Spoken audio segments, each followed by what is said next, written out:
Algunos creen que en la actualidad las empresas, y particularmente las sociedades anónimas multinacionales, gobiernan el mundo. Pero resulta difícil creer que cualquier organización pueda domar las vastas barreras naturales de Sudamérica. Sin embargo, una compañía creyó que lo haría. Construyendo un gaseoducto de más de 1.500 millones de euros desde Bolivia, que atravesara el continente sudamericano, hasta llegar a la costa atlántica del Brasil. Y llevando gas por los 6.500 kilómetros del gaseoducto más largo del mundo, desde el extremo de la Patagonia hasta la capital de Argentina, Buenos Aires. Tales proyectos son un ejemplo de la ambición del capitalismo moderno, pero son únicamente posibles gracias a la invención de las sociedades accionariales. Si en el siglo XVI surgió una revolución causada por dinero y por el crédito, y en el XVII nació el mercado de bonos, el siguiente paso del ascenso del dinero fueron las sociedades accionariales de responsabilidad limitada. Pero la capacidad de las empresas para transformar nuestras vidas dependería de otra innovación: del mercado de valores.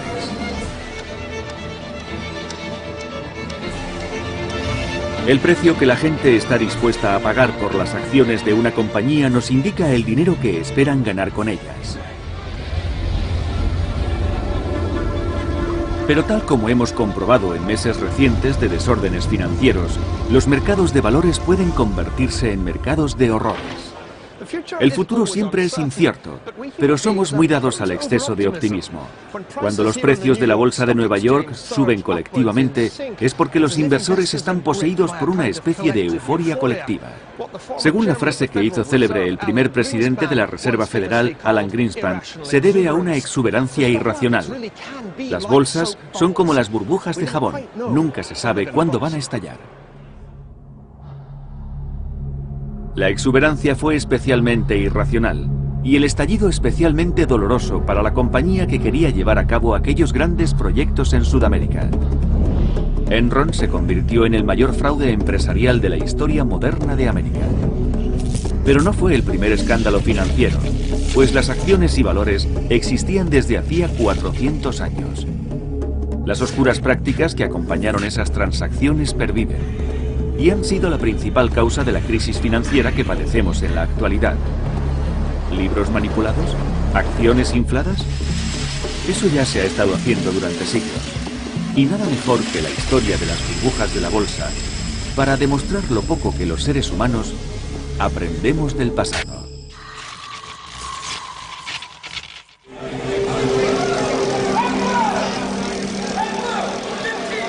El poder del dinero. Burbujas en el aire.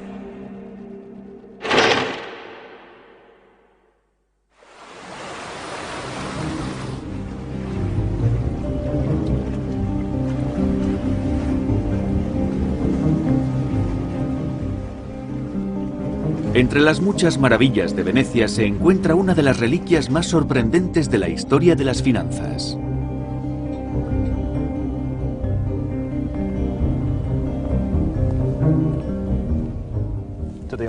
En honor y memoria de John Law de Edimburgo, el más distinguido tesorero de los reyes de Francia. Aquí es donde descansa el hombre que inventó las burbujas bursátiles. Un escocés ambicioso, convicto de asesinato, jugador compulsivo y fallido genio financiero. No solo fue responsable del primer boom y caída de los valores, sino que indirectamente dio paso a la Revolución Francesa. Hubo un tiempo en el que John Law poseía la cuarta parte de lo que hoy en día es Estados Unidos, solo para perderla en el primer gran crack de la historia. Desde Edimburgo hasta Ámsterdam, París y Nueva Orleans, para acabar en Venecia, la vida de Law es la clásica historia del boom y del crack. Y además es una historia que se repite con frecuencia. Escondido en los sótanos del Museo Estatal de Luisiana, se encuentra el único retrato conocido de John Law. Aquí está. con esa mirada adusta y ávida que se dice que caracteriza a los escoceses ambiciosos.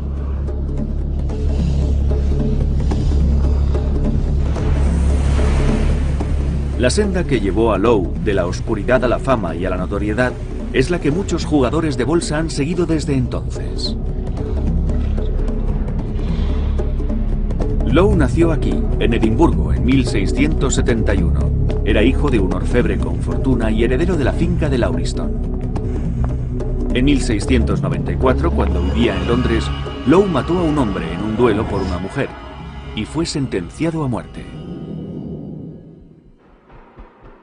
De alguna manera escapó de la prisión y huyó a Ámsterdam, una ciudad perfecta para pasar desapercibido.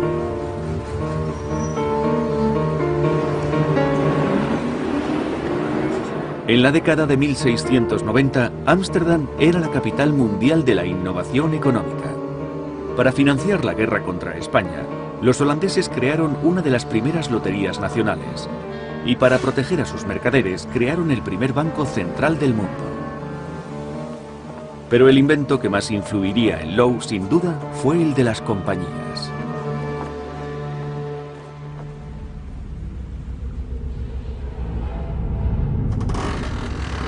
Las compañías ya existían 100 años antes de que Lowe llegara a Holanda. Él apareció en un momento en que los comerciantes recorrían el mundo desde Manhattan hasta el Cabo de Buena Esperanza. Pero fue hacia el primer objetivo de la expansión comercial holandesa. ¿Por qué? Las Indias Orientales eran muy atractivas gracias a especias como la pimienta, el clavo, la nuez moscada, el jengibre. A los europeos les encantaba dar sabor a su comida, pero además servían para conservar los alimentos. Tradicionalmente llegaban a sus hogares a través de la ruta de las especias, pero los holandeses querían traerlas por mar en menor tiempo. El penetrante aroma de las especias se convirtió en el perfume del dinero.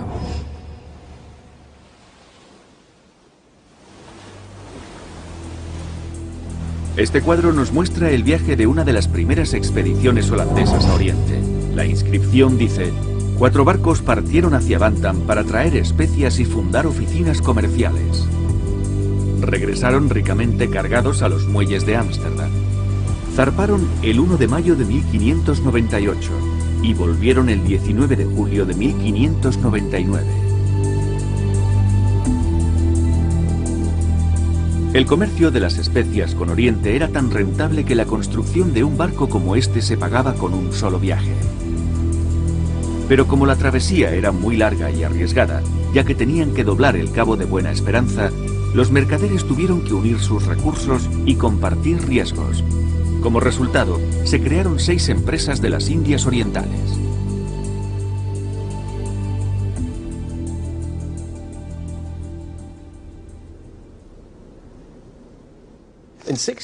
En 1602, presionadas por el gobierno holandés, esas 6 compañías se fusionaron para formar la Compañía Holandesa de las Indias Orientales. Y esta es la carta original en la que se hace constar que la compañía gozaría del monopolio del comercio desde el Cabo de Buena Esperanza hasta el Estrecho de Magallanes, casi medio mundo. La estructura de la nueva entidad era muy original. El capital de la compañía estaba dividido de manera desigual entre las grandes ciudades holandesas. Se invitó a los ciudadanos a participar en la nueva aventura mediante aportaciones económicas. Esta inversión era en realidad la parte más innovadora. Este maravilloso cuadro pertenece a la familia de uno de los fundadores de la Compañía de las Indias Orientales, Dirk Bass. Por 6.000 florines, él y otros participantes se convirtieron en los directores de la compañía, los Bewinghebers. Después de 1606, quien invirtiera en la Compañía de las Indias Orientales recibía una acti, una acción, o como diríamos ahora, una fracción del capital social, una participación en las futuras ganancias de la empresa. Aquí vemos el primer certificado de una acción emitido por la primera compañía multinacional, exactamente hace casi 4 siglos.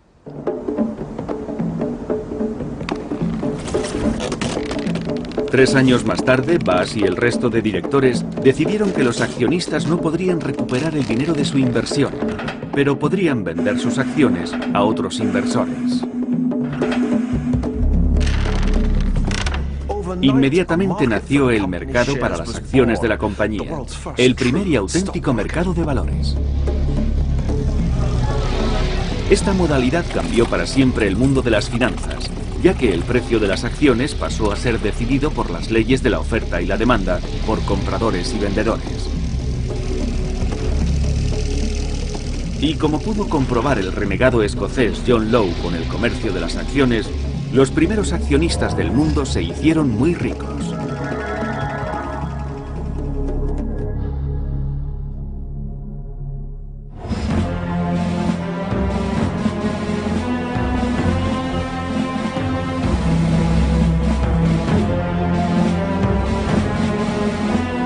En 1610, la primera compañía bursátil, la Compañía Holandesa de las Indias Orientales, se disponía a conquistar el mundo con su nueva carta, sus accionistas y un próspero mercado para sus acciones.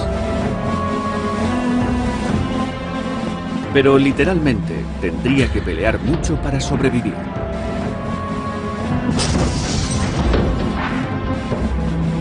Después de establecer una cadena de factorías y almacenes en el sur de Asia, desde Java hasta la India, la compañía tuvo que mantener a raya a la competencia de los españoles e ingleses.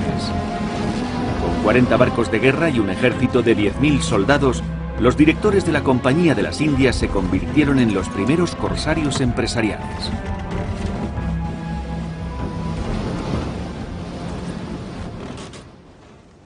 Para la compañía holandesa, la potencia de fuego y el comercio exterior iban de la mano. Pero la clave de su éxito no solo eran los cañones como estos que llevaba el Batavia, el orgullo de la flota.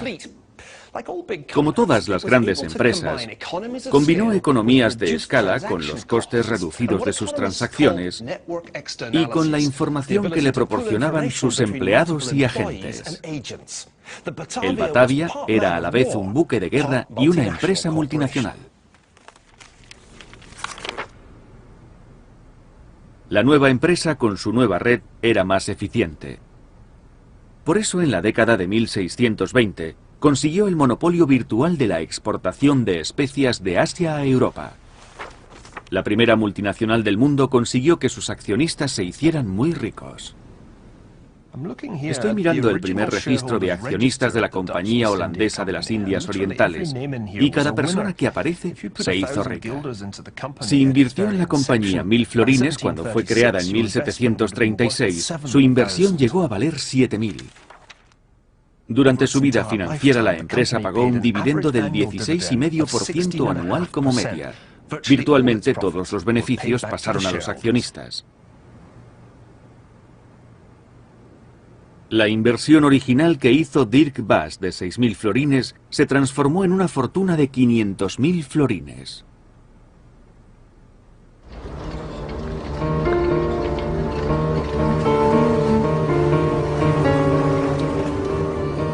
Para John Law, que pasaba desapercibido en Ámsterdam después de escapar de la horca en Londres, la Compañía de las Indias Orientales fue toda una revelación.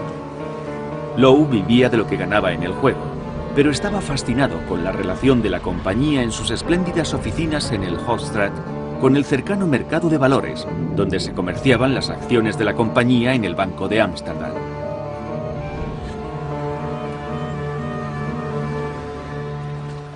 Pero el sistema financiero holandés no parecía estar completo para John Law. Según Law, a los holandeses les faltaba una o dos cosas.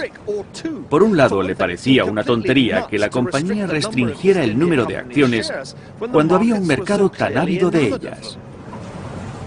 Law también estaba sorprendido con el conservadurismo del Banco de Ámsterdam, que había creado un sistema interno que permitía hacer transferencias sin dinero, pero sin embargo no había emitido papel moneda para el público. Law empezó a concebir una idea totalmente revolucionaria para modificar las instituciones que había conocido en Ámsterdam. Solo había que combinar el monopolio empresarial y un banco público para que desaparecieran las barreras económicas. Law se dispuso a implantar un nuevo sistema financiero en una nación que estaba ajena a todo.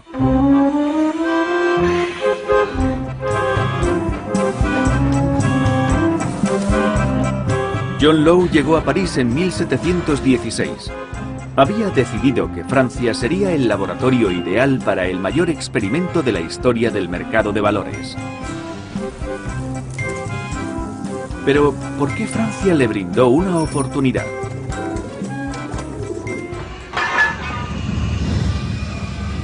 La respuesta es que la situación fiscal de Francia pasaba por un momento desesperado. El país cargaba con una enorme deuda pública a consecuencia de las guerras de Luis XIV. Cuando el rey Sol murió en 1715, el duque de Orleans, regente del rey Luis XV por minoría de edad, se encontró con un país al borde de su tercera bancarrota en menos de un siglo. Era la oportunidad perfecta del disidente Lowe, el economista autodidacta que había desarrollado sus teorías entre un casino y la bolsa. La ambición de Lowe era revivir la confianza económica en Francia creando un banco basado en el modelo holandés.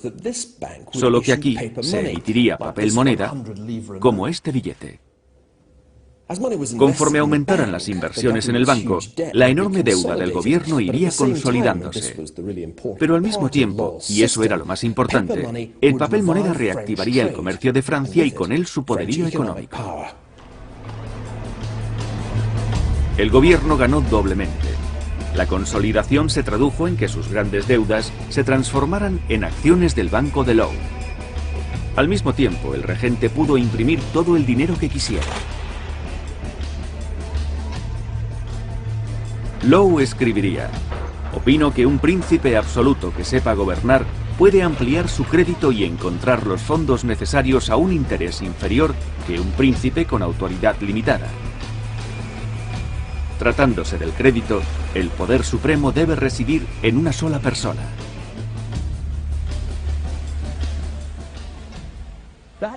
El poder absoluto estaba en las manos del duque de Orleans, que vivía aquí, en el Palacio Real, a un paso de la residencia de John Lowe, en la Place Vendôme. John presentó su plan al duque. El premio sería nada menos que la recuperación del poder de Francia mediante una operación de ingeniería financiera. Pero eso solo representaba la mitad del ingenioso plan de Lowe. Tal como Lowe escribió: el banco ni es la única ni la más grande de mis ideas. Daré a conocer una obra que sorprenderá a Europa con cambios más asombrosos que el mismo descubrimiento de las Indias.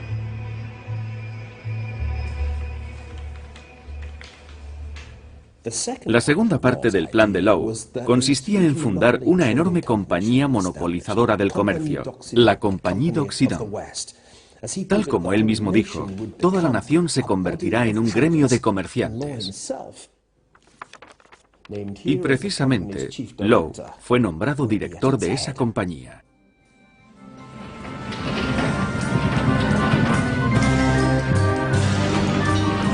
El objetivo de ese proyecto tan ambicioso era América, donde los franceses reclamaban unos extensos territorios a ambos lados del Mississippi, Luisiana. El regente le adjudicó a Lowe una compañía que se llamaría la Compañía del Mississippi y que tendría el monopolio del comercio con la nueva colonia. Se animó a todos los franceses a comprar acciones de la empresa. Lowe figuraba a la cabeza de los directores.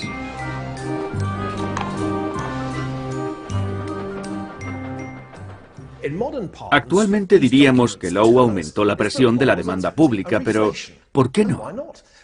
En 1716, Francia estaba sumergida en la depresión y el papel moneda de Lowe estimuló su recuperación.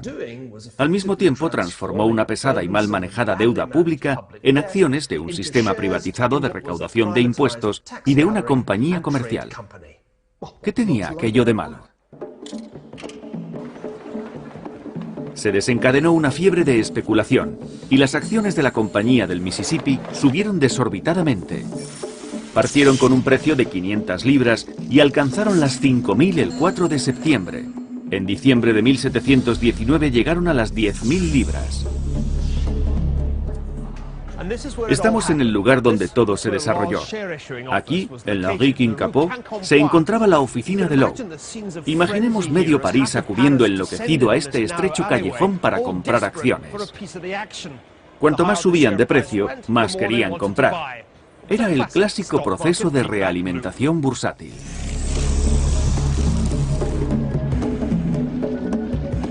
Fue en aquel tiempo cuando se acuñó por primera vez la palabra millionaire. Sí, los millonarios, así como los empresarios, fueron un invento francés. En enero de 1720, John Law era el más rico de todos ellos. Luis XIV de Francia dijo una vez: «L'État c'est moi», el Estado soy yo. Pero ahora el renegado John Law presumía de que «l'économie c'est moi». La economía soy yo. Cómodamente instalado en su suite palaciega de la Place Vendôme, el Hotel Ritz que vemos ahora, Law consiguió un inmenso poder financiero, el mayor de toda la historia de Francia. Como director general de las finanzas, estaba a cargo de la recaudación de los impuestos indirectos en Francia, de toda la deuda nacional, de las 26 casas de la moneda que producían las monedas de oro y plata del país, de la Compañía de las Indias, más conocida como la Compañía del Mississippi, que ostentaba el monopolio de la importación de tabaco, de todo el comercio de Francia con África y Asia, y de la colonia de Luisiana que cubría la cuarta parte de lo que hoy en día es Estados Unidos.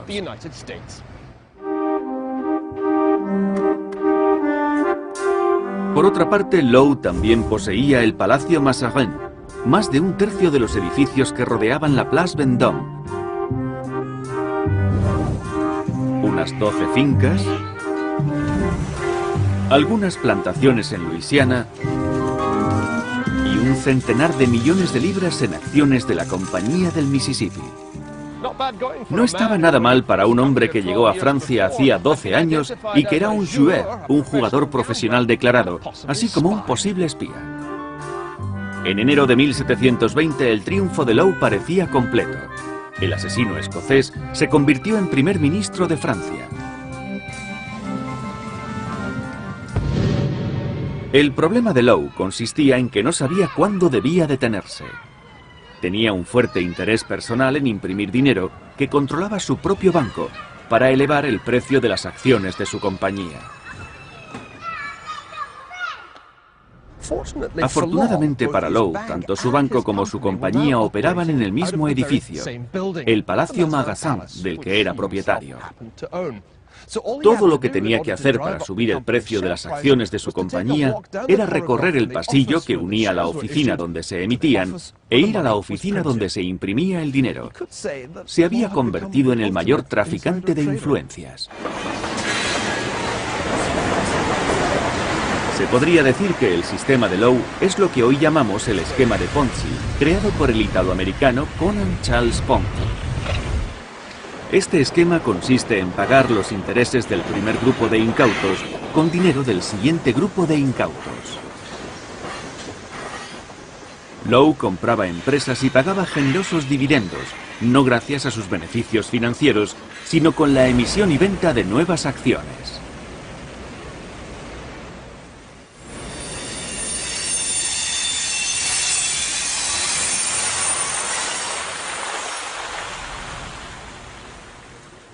Como todos los esquemas de Ponzi, el efecto del sistema de Law era crear una burbuja, a la larga insostenible. Law había aumentado la presión de la demanda de la economía francesa mediante una combinación de papel moneda y confianza pública, pero su burbuja estaba a punto de estallar.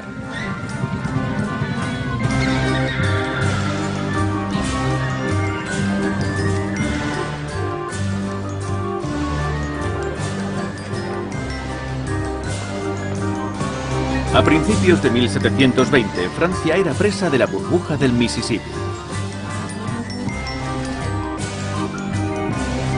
Pero el responsable, el renegado escocés, asesino y jugador John Law, que se había hecho dueño de la economía francesa, estaba a punto de descubrir un principio inviolable de las finanzas. Los árboles no crecen hasta el cielo.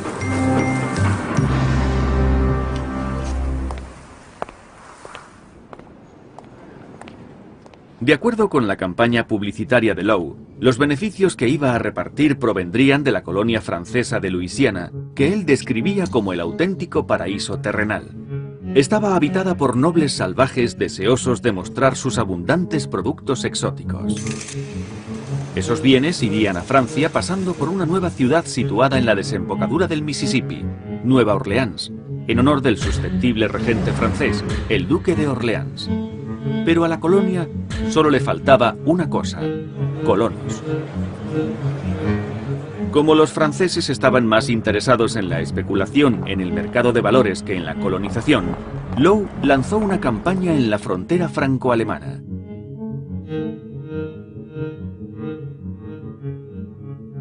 Varios millares de intrépidos alemanes se apuntaron y partieron rumbo a la tierra prometida. Para acabar en este lugar. Esto fue lo que vieron los infortunados inmigrantes en Luisiana, una marisma infestada de insectos. En un año el 80% de los colonos había muerto de hambre o de enfermedades tropicales como la fiebre amarilla. Desgraciadamente para Low, el principal activo de la Compañía del Mississippi, el monopolio del comercio con Luisiana, no era más que humo. Como dice esta inscripción en holandés, esta es la maravillosa tierra del Mississippi, famosa por una política accionarial que por medio de una conducta de engaño y traición ha dilapidado innumerables fortunas. Sin embargo, esas acciones no son más que humo, viento y nada más. Para Low, el éxito económico se basaba solo en la confianza, pero él había defraudado la confianza de todos.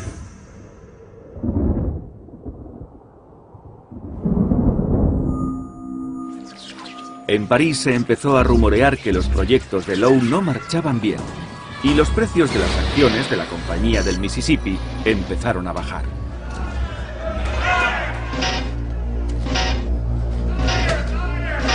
En un intento desesperado por impedir la bancarrota, Low habló con el duque de Orleans para bajar el valor oficial de las acciones de 9.000 a 5.000 libras.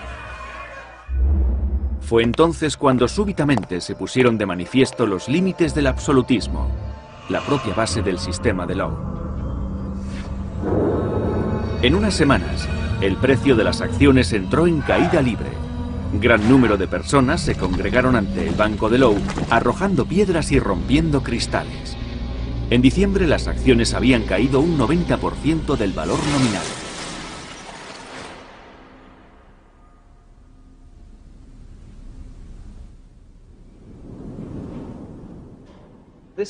Este mapa francés de la década de 1730 ofrece una maravillosa idea de la primera burbuja de la bolsa. Arriba está la diosa Fortuna volcando las riquezas de su cuerno de la abundancia. Aquí están los felices inversores que reciben las acciones de la Compañía del Mississippi de manos de querubines. Pero abajo se encuentran otros querubines cortando las acciones con una prensa. Y dos más soplando burbujas. A la derecha hay dos hombres muy desgraciados, uno de ellos a punto de suicidarse lanzándose sobre su espada. Como pinchada por un alfiler, la burbuja del Mississippi había estallado. En ese momento, Low, despreciado por las masas, huyó de Francia. Nunca más volvería a ver a su mujer y a su hija. Pasó el resto de su vida en Venecia, repartiendo su tiempo entre escribir largas cartas de justificación y el juego. Murió en 1729.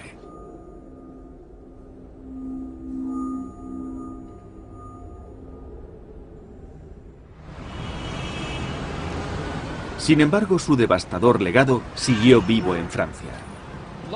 El estallido de la burbuja de Low retrasó el desarrollo financiero francés, apartando a sus ciudadanos del papel moneda y de la bolsa durante más de una generación.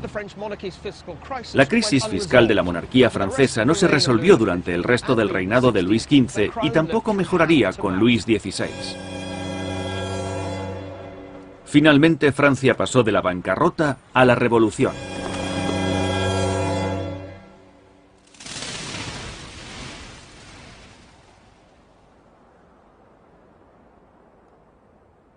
La burbuja del Mississippi de 1719 fue la primera de la historia del mercado de valores, pero no sería la mayor de todas.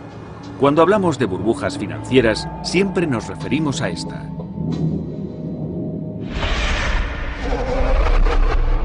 La pesadilla que acosa el mundo de las finanzas y que últimamente ha regresado para perseguirnos podría igualar a la que se inició el 24 de octubre de 1929 con el llamado Martes Negro de Wall Street. Durante los 3 años siguientes, el mercado de valores americano se devaluó un increíble 86%, llegando a su punto más bajo en junio de 1932.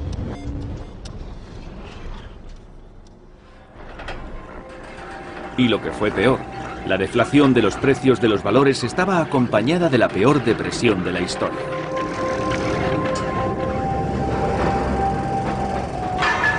En Estados Unidos la producción cayó cerca de la tercera parte. El desempleo alcanzó a 1/4 de la mano de obra del país.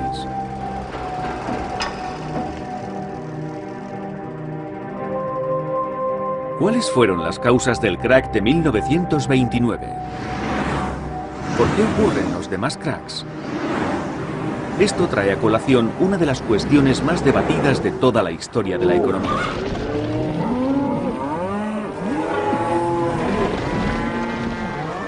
Hay muchas explicaciones para la quiebra de los mercados de valores, pero la causa común es la psicología de masas.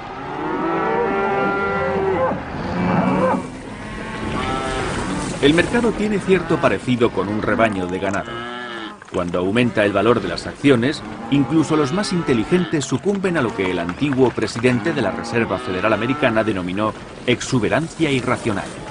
Pero cuando a veces, debido solo a un cambio del viento, la manada modifica la dirección, su comportamiento pasa de la euforia al pesimismo y el ganado sale en estampida. Si una res se asusta, acaba aterrorizando a las demás y todo el rebaño sale corriendo, aunque no sepan de qué se han asustado. Les entra miedo y huyen. El pánico se sobrepone a lo racional, hasta que todo termina. En la jerga del mercado, los compradores se vuelven vendedores, los toros se vuelven osos. Aparte de este símil, lo cierto es que los mercados reflejan la psique humana. Al igual que el Homo sapiens, son proclives a cambiar de comportamiento. Pasan de la avaricia al miedo y a la depresión. A veces se hunden totalmente. Esto ocurre con más frecuencia de lo que algunas teorías financieras predicen, pero no con tanta que nos permita estar preparados para el siguiente colapso.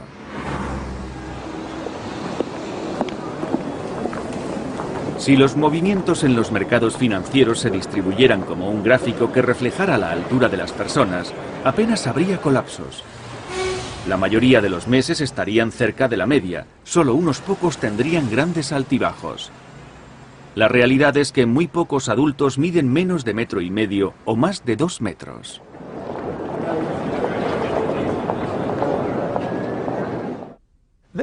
Esta es la típica campana de Gauss, donde los sucesos o alturas se distribuyen de acuerdo con su frecuencia. Las alturas más frecuentes se encuentran agrupadas en el centro, y los que son más bien pequeños y los gigantes en los extremos. Por eso la curva es muy empinada, porque la mayoría se encuentra cerca de la media. Pero si hiciéramos lo mismo con los movimientos diarios del mercado de valores, obtendríamos algo más parecido a esta otra curva, con menos movimientos pequeños y más movimientos grandes hacia arriba o hacia abajo. A eso se refieren los estadísticos cuando hablan de colas largas. Si los movimientos del mercado de valores se distribuyeran como las alturas de las personas, habría un descenso de un 10% una vez cada 500 años. Las caídas del mercado de un 20% al año serían tan desconocidas como las personas de medio metro. Sin embargo, se han producido 7 desplomes del mercado en el siglo pasado. No tuvieron razón los que temieron que la breve crisis de octubre de 1987 se convirtiera en un gran crack.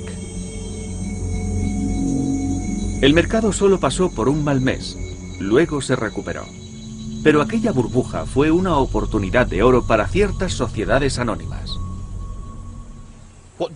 Lo mismo que la compañía del Mississippi de John Low representó para la burbuja que inauguró el siglo XVIII, representaría la burbuja de otra compañía al acabar el siglo XX. Se trataba de una compañía que prometió a sus inversores unos beneficios que ni en los más fantasiosos sueños podían imaginar. Una compañía que presumió de haber reinventado el sistema financiero y que utilizó sus impecables conexiones políticas para dirigirlo. Enron fue calificada como la compañía más innovadora de América por la revista Fortune durante 6 años consecutivos. 7 años después de su colapso, Enron se encuentra en el cubo de la basura de la historia financiera. Sin embargo, fue pionera de muchas prácticas dudosas que siguen plagando la actualidad económica.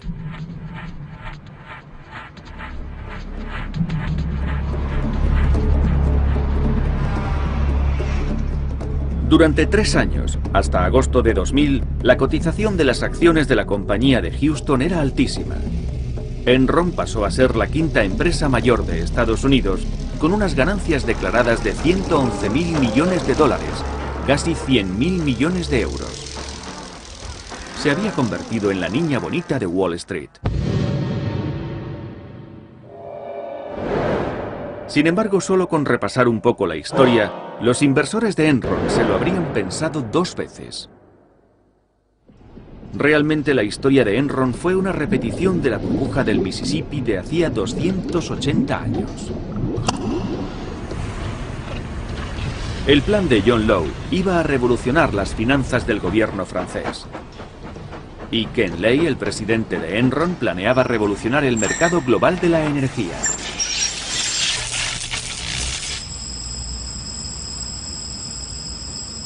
Durante años, la industria había estado dominada por grandes empresas que producían energía, bombeaban el gas, generaban electricidad y se la vendían a los consumidores. La gran idea de Lay era crear una especie de banco de la energía que actuara como intermediario entre suministradores y consumidores. Pretendía que Enron fuera la compañía energética más grande del mundo. Arrollada por el espíritu del momento se encontraba Sharon Watkins, alta ejecutiva de Enron. Fue algo electrizante. Éramos muy jóvenes y nos parecía que si se nos ocurría una buena idea, Enron nos daría una magnífica gratificación por ella.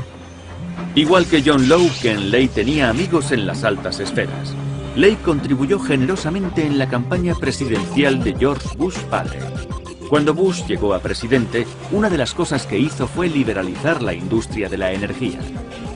Montado en la ola de la privatización de la energía, Enron compró valores por todo el mundo. Tan solo en Sudamérica su compañía tenía intereses en Colombia, Ecuador, Perú y Bolivia, donde había un enorme gaseoducto que cruzaba todo el continente hasta el Brasil. Y gracias a la intervención de Bush, amigo personal de Ken Lay, Enron adquirió una acción de control del mayor gaseoducto de gas natural del mundo, aquí, en Argentina. Por encima de todo, Enron se dedicó no solo a la energía, sino a los 4 elementos de la antigüedad: tierra, agua, fuego y aire, y comerció incluso a través de Internet. Enron capitaneó la inquietante subida de Wall Street de una forma que traía recuerdos de la burbuja del Mississippi. A pesar de sus avisos contra la exuberancia irracional, el mercado fue impulsado por el presidente de la Reserva Federal Americana, Alan Greenspan. Como en tiempos de John Low, solo se podía producir una burbuja en el mercado de valores si había abundancia de dinero. Y como los intereses aumentaron tan solo una vez entre febrero de 1990 y junio de 1995, Greenspan se aseguró de que volviera a ocurrir. Las recompensas para los inversores fueron inmensas y también para los directivos de Enron en Houston, que fueron incentivados generosamente con acciones. En 3 años, a partir de 1997, el valor de las acciones de Enron se multiplicó casi por 5, desde menos de $20 la acción hasta más de 90. Volvía de nuevo el fantasma de la compañía del Mississippi.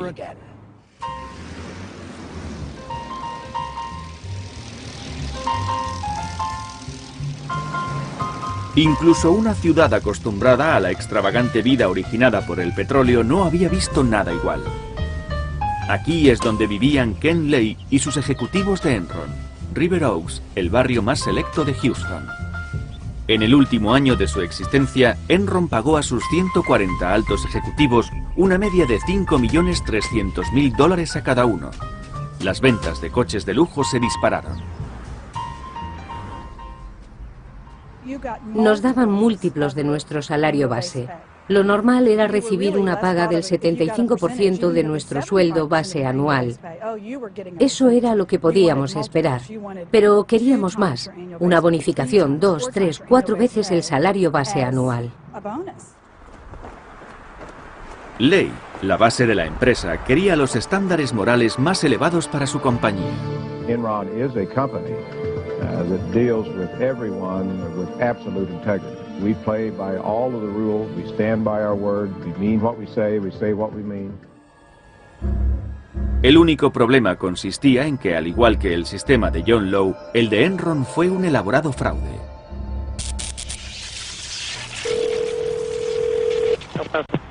Hey, this is David up at Enron. There's not much demand for power at all, and we're running kind of fat. En esta cinta, un empleado de Enron habla con otro de El Paso Electric Company de cómo chantajear a los consumidores de California parando centrales para restringir el suministro de energía. If you took down the steamer, how long would it take to get it back up? 3 or 4 hours, something like that? Oh, yeah. Okay. Well, why don't you just go ahead and shut her down then, if that's okay? Okay.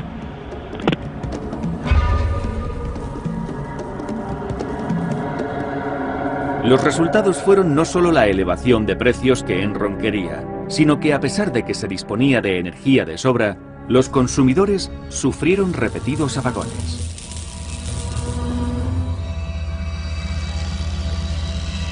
Enron engañaba de varias maneras. Los valores declarados de la compañía estaban muy inflados. Su innovación financiera principal era hacer desaparecer las pérdidas de los libros de contabilidad para disimularlas bajo el eufemismo de entidades de propósitos especiales con nombres dudosos como Cheuco y Raptor. Los ejecutivos de la compañía debían camuflar las pérdidas para que pareciera que los beneficios eran extraordinarios. Aquello no podía durar mucho. Cuando se amañan los libros y cuando se trata de ocultar la realidad, estás perdido. Cuando vieron que se acercaba el final, Lay y sus socios hicieron que el valor de sus acciones bajara millones de dólares. Pero aseguraron al público que las acciones seguirían subiendo. Al igual que los intentos desesperados de John Lowe por impedir la caída libre de las acciones de la Compañía del Mississippi, las garantías de Ken Lay fueron en vano. El 15 de noviembre de 2001, Alan Greenspan, presidente de la Reserva Federal Americana, recibió el premio Enron por los servicios públicos distinguidos, sumando su nombre a una lista de honor en la que figuraban Mikhail Gorbachev y Nelson Mandela. Greenspan lo merecía, porque sin su política monetaria de finales de los 90, la burbuja de Enron y la burbuja de .com, que coincidió con ella, habrían sido imposibles. Justo después de la entrega del premio Enron, la compañía entró en bancarrota. La empresa debía miles de millones de dólares, pero no se sabía cuántos. Cuando Enron se declaró en bancarrota en diciembre de 2001, sus directivos se reunieron con sus acreedores para decirles: sabemos que en nuestra contabilidad decimos que tenemos una deuda a largo plazo de 13.000 millones de dólares, pero la realidad es que son 38.000 millones. Había 25.000 millones más de deuda que no aparecían en los libros de contabilidad. ¿Les sorprendieron esas cifras? ¿Sabían que existían problemas, pero no a esa escala? Sí, nos sorprendió a todos. El día anterior habían despedido a 4.500 empleados de las oficinas centrales de Enron. A los ejecutivos se les agradeció sus servicios con un último cheque. En mayo de 2006, Ken Lay fue declarado culpable de 6 acusaciones por fraude de valores y fraude con medios electrónicos. Su colaborador, Jeffrey Skilling, fue condenado a 24 años de prisión. Clay murió antes de ser sentenciado mientras estaba de vacaciones en Aspen, Colorado. Pero las prácticas fraudulentas que promovieron la subida de Enron no desaparecieron. Por el contrario, el hábito de ocultar las pérdidas en los libros de contabilidad estaba extendido por todo el sistema financiero occidental. Desenmascarar este método fraudulento sería un factor clave para la crisis actual. Yo creo que en muchos aspectos el problema de Enron es como una especie de virus que se ha extendido a los mercados financieros. Parte de los mismos operadores financieros de Enron trabajan ahora en los bancos y en las empresas energéticas. Esa gente está repartida por todos los mercados financieros.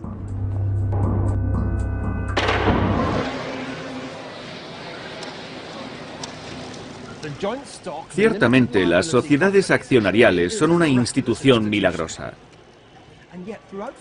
Pero a lo largo de la historia, algunas se han comportado de manera indeseable, de la misma forma que de vez en cuando han aparecido mercados irracionales. Los dos van de la mano, porque cuando se produce una estampida, muchos se ven arrollados por ella.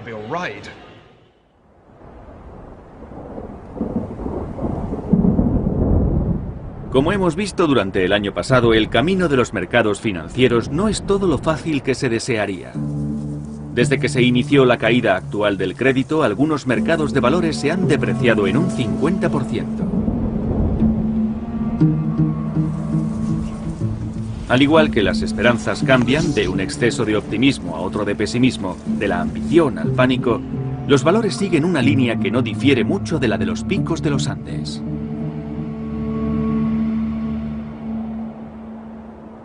Los inversores esperan que cuando haya que bajar de la cumbre de la euforia, se pueda hacer por una pendiente suave, no por un abrupto precipicio.